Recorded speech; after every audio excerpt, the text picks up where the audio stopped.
Halo Balik Leng. Edra, ajarin gue bahasa Bali lagi dong. Apa yang seru buat ngejek ya? Ya, coba aku pikir dulu ya. Iya, coba dipikir dulu.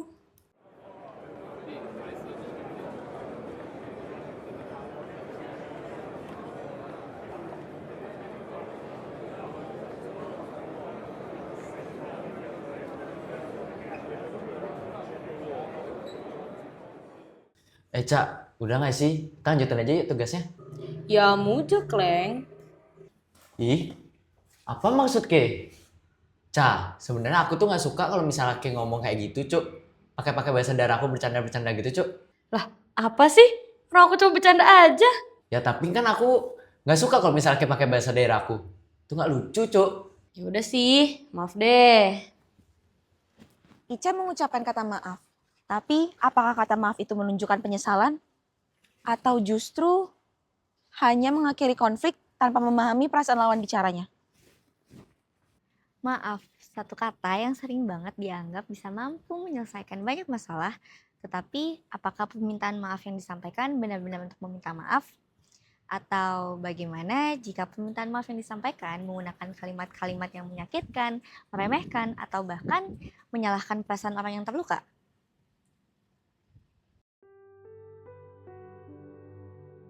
Dalam kajian kultural komunikasi, bahasa bukan sekedar alat menyampaikan pesan. Bahasa juga membawa kuasa, identitas, dan makna yang mempengaruhi bagaimana seseorang dipahami oleh orang lain. Kita akan melihat bagaimana penggunaan root language dalam permintaan maaf dapat mengubah makna sebuah permintaan maaf itu sendiri.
Oke, kenalnya nama aku Elvareta Perdikstabil, biasanya dipanggil Echa. Aku asal Sumatera Selatan, di Palembang. Aku kuliah di Universitas Atmajaya Yogyakarta, di UAJY, angkatan 2025. Halo, aku Abigail Jafunya, aku dari Yogyakarta, mungkin dari Universitas Atmajaya Yogyakarta. Oke, baik. Perkenalkan, saya Artala dari Universitas Atmajaya Jakarta. Saya berasal dari Jawa, khususnya Jawa Timur, bertepatnya di Blitar. Kayak gitu.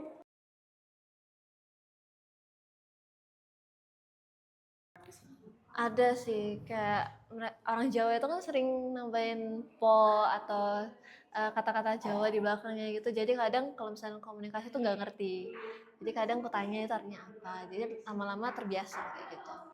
Mungkin kalau di Sumatera itu orangnya lebih individualis sih, lebih cuek kayak gitu. Jadi kalau misalnya ketemu orang-orang random itu kadang nggak nyapa begitu.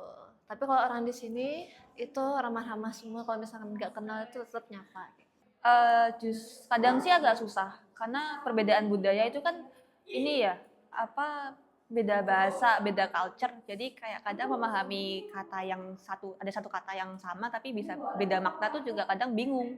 Tapi at the same time kalau aku sih rasanya kayak kalau main terus ya jadi kayak paham gitu loh. Jadi ya dibilang susah juga.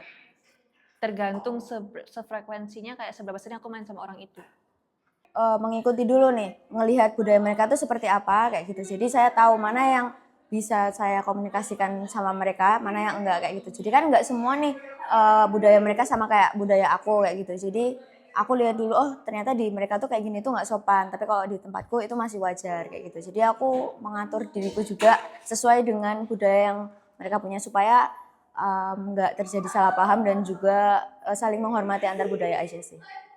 Oke, kesulitannya mungkin adaptasinya gitu ya, kayak karena budaya di Jogja ini kan sama budaya saya di Jawa Timur kan beda ya kayak gitu. Meskipun sama-sama Jawa gitu. Kalau di Jogja ini kan lebih halus gitu. Tapi kalau di Blitar itu kan cenderung lebih kasar kayak gitu. Jadi mungkin cara adaptasi bahasanya, terus tutur katanya kayak gitu. Kayak gitu sih sebenarnya, sama berinteraksinya. Kalau di luar Jawa ada sih, karena di Jawa itu kebanyakan orangnya halus ya, tapi ada juga kan budaya lain di luar Jawa itu yang keras gitu. Terus sama mungkin kalau di Jawa itu tata keramanya tuh bener-bener apa ya, dilihat banget gitu. Sedangkan orang tuh kadang lihat, kenapa ya kok di Jogja itu kalau ketemu orang tuh langsung nunduk kayak gitu. Mungkin itu juga sih kayak gitu. Oh, kalau aku pribadi sih ketika aku nggak bisa memahami apa yang mereka maksud gitu ya, satu, terus kayak mungkin ketika aku nggak paham itu aku jadi salah paham kadang kayak gitu, tapi nggak bisa menyampaikannya juga kayak gitu sih. Oh, kalau untuk pengalaman ada sih banyak, cuman ini salah satunya aja ya contohnya.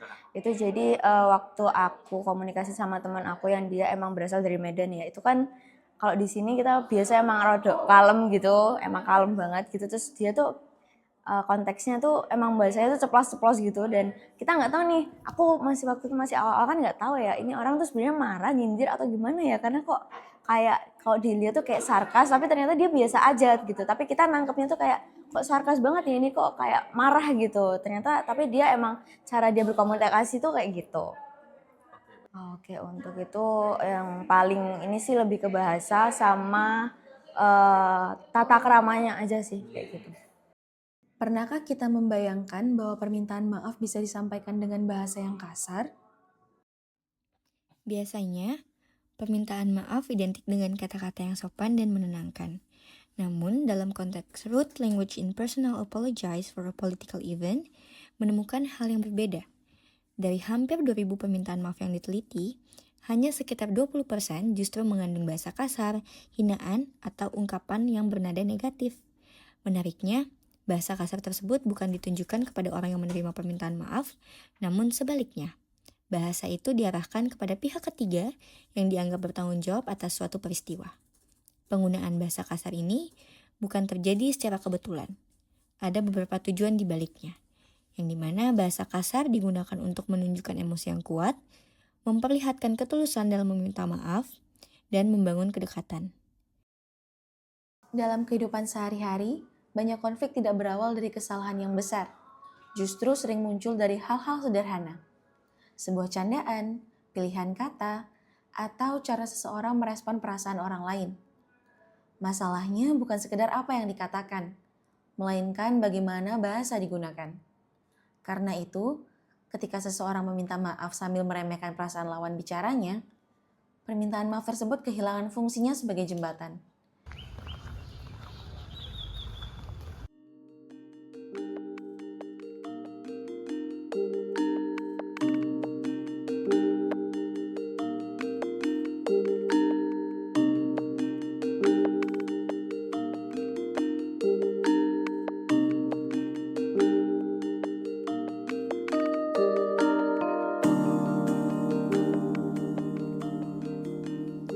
Perkenalkan, nama aku Wisa, aku dari Ilmu Komunikasi 24.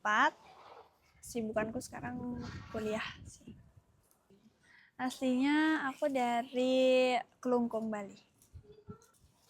Kalau awal-awal aku ngerantau, aku ngerasa agak masih kebawa logat-logat dari Bali, karena aku kalau di sekolah di SMA itu aku pakai logat Bali walaupun tidak berbahasa Bali 100%, tapi kan tetap ke logatnya, jadi nyesuaiin logat itu sih.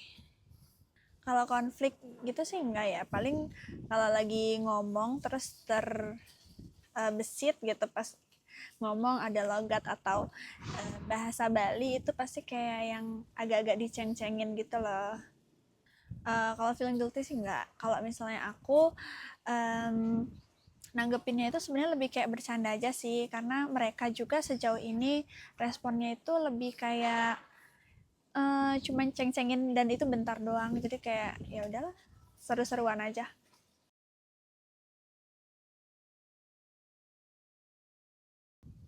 Kira-kira apakah mereka ada niatan untuk meminta maaf ke kakak? Aku rasa sih enggak ya, karena kan nggak semua orang mikir itu it's a big deal. Itu nggak semua orang ngerasa itu suatu masalah yang besar, karena kan ya mungkin cuma permasalahan logat, bahasa, dan diceng-cengin itu ya bagian dari bercandaan tongkrongan mungkin ya. Tapi kakak berharap nggak mereka minta maaf? Karena aku belum pernah merasakan itu, jadinya aku ngerasa ya nggak yang terlalu harus minta maaf gitu sih. Karena kalau sejauh ini yang aku ngerasain itu bukan suatu hal yang besar, karena mereka juga responnya itu benar-benar masih bisa diterima sih sama aku, emang benar-benar bercandaan aja. Permintaan maaf yang seperti apa sih yang kakak biasanya rasakan pas alami? Oh, kalau misalnya aku teman-temanku di Bali itu sih biasanya permintaan maafnya misal kita udah minta maaf di secara langsung, bakal tetap minta maaf lagi di chat. Jadi mungkin kalau orang Bali itu lebih besar feel guilty-nya gitu. Jadinya kalau minta maaf tuh kerasanya lebih tulus aja sih. Kalau misalnya lagi ada masalah, pasti ya sih aku karena udah kebiasa sama habit aku dan teman-temanku di Bali, jadinya aku pasti merasa itu standar lah.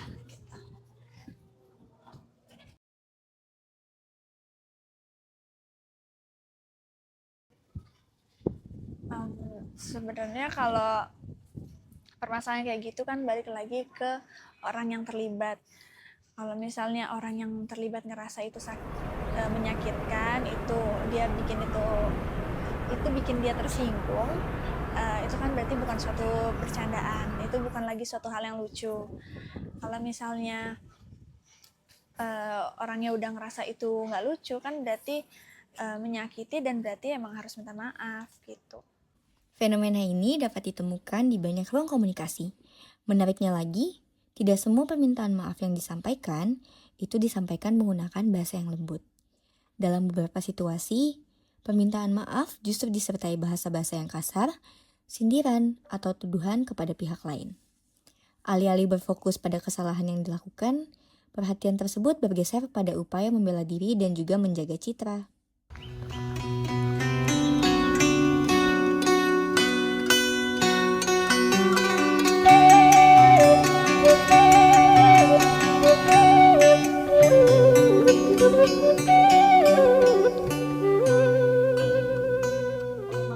Enggak dong. Aku marah. Kalau kayak jokes gitu menurutku bahasa kasarnya sih. Karena kayak bahasa kasar untuk aku sendiri dalam artian di lingkungan pertemananku dari kecil sampai sekarang tuh orang kalau miso tuh masih jawabnya kayak bahasa kasar gitu. Itu jarang ya, dalam artian bahwa kita kalau ngejokes pun tidak sekasar itu mungkin ya di lingkungan teman-temanku. Jadi kalau ada teman-teman yang berkata kasar kayak ya kasarnya manusia gitu, paham kan? Itu aku bingung. Kayak bingungnya dalam artian kayak shock aja gitu. Ya itu sih mungkin pertemanan yang kayak bahasa kasar berani banget nih ngomong nggak gitu. Walaupun aku tahu bahasa kasar tapi aku bener-bener berusaha untuk tidak sama sekali mengatakan hal itu gitu loh. Dalam artian let's say mungkin kasarnya contohnya adalah anjing gitu ya. Mungkin kalau aku dulu tuh sama sekali nggak suka miso ini bukan dalam artian aku nggak pernah mengatakan, tapi dalam artian aku berusaha untuk mengurangi. Tapi teman-temanku yang kuliah banyak yang rantau tuh onjak anjing itu kayak berani banget nih anak gitu. Jadi kadang kayak shocknya di situ. Oh, ada misal tuh kayak kalau di sini tuh kan apa ya, bercandanya tuh ya kadang kayak jangan ini dong, nanti takutnya dia tersinggung atau gimana kayak gitu. Tapi kalau saya tuh kayak alah nggak apa-apa, biasa aja kok ini kayak gini gitu. Mungkin lebih ke perkataannya gitu. Terus kan dari perkataan tuh mungkin dari bahasanya mereka ya, kalau di sana tuh masih kalem gitu. Di sini tuh kayak itu udah paling maksimal level kasarnya kayak gitu sih. Kalau tentang hal itu menurut aku sih aku nggak tersinggung ya kalau aku pribadi, karena kan mungkin karena mereka dari wilayah lain, mungkin mereka mau kenal juga nih kalau aku tuh gimana sih di Jawa Timur itu terus hidupnya yang di sana tuh kayak gimana gitu. Karena kan bisa saling tukar budaya juga gitu loh, meskipun kayak ya mungkin itu kasar ya kalau buat orang awam, tapi kalau untuk kita itu kayak ya udah biasa aja gitu, santai.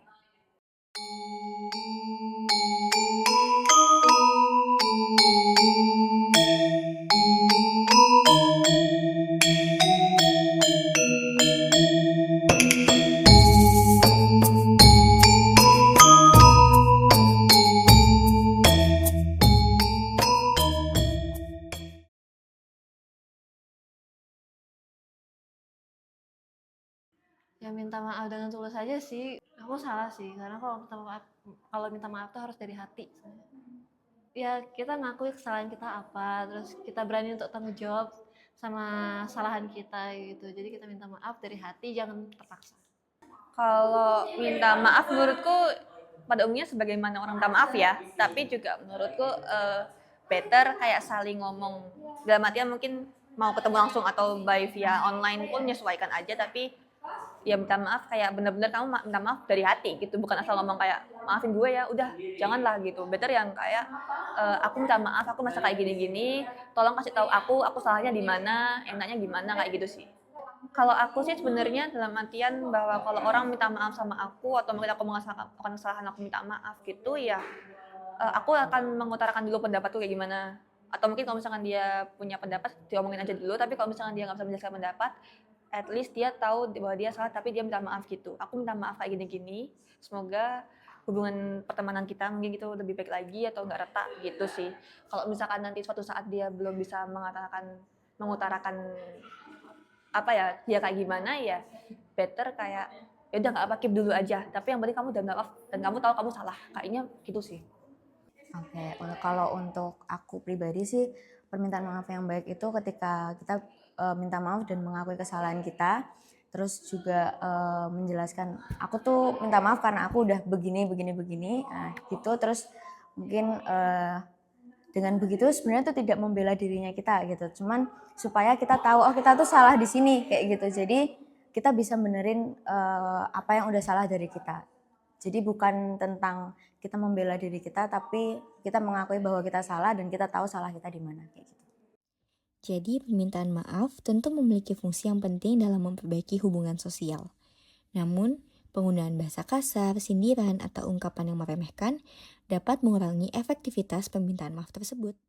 Dalam beberapa situasi, bahasa kasar memang digunakan sebagai bentuk keakraban atau ekspresi penyesalan terhadap diri sendiri. Akan tetapi, dalam suatu konflik, bahasa kasar juga dapat menunjukkan penolakan tanggung jawab, meremehkan perasaan korban, atau mempertahankan posisi yang lebih dominan dalam percakapan. Sehingga, karena itu, ketika meminta maaf bukan hanya sekedar kata maaf yang menjadi hal yang penting, tetapi juga bagaimana tanggung jawab, empati, dan penghargaan terhadap perasaan orang lain yang ditunjukkan melalui bahasa yang digunakan.